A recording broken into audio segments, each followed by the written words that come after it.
अस्सलाम वालेकुम रहमतुल्लाहि व बरकातुहू। मुफ्ती साहब, अल्लाह ताला आपके उम्र, इल्म और सेहत में बरकत अता फरमाए।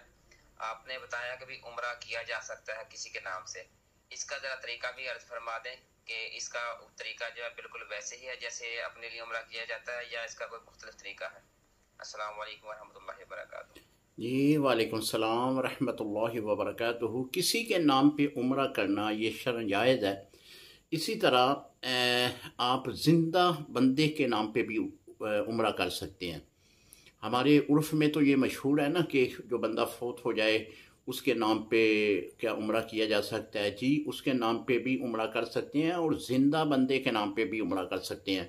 मिसाल के तौर पे अगर किसी के वालिद साहब हयात हैं तो वो उम्रे की अदायगी के लिए वहाँ पे नहीं पहुँच सकते, तो उनका बेटा वहाँ पे है तो वो बेटा अपने बाप के नाम पे उम्रा कर दे।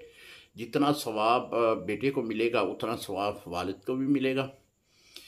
इसी तरह हज जो है, हज का भी यही हुक्म है, हज बदल जिसे कहते हैं। तो लिहाजा अगर किसी के नाम पे उम्रा करते हैं तो ये शरअन जायज़ है। अस्सलाम वालेकुम रहमतुल्लाहि व बरकातुहू।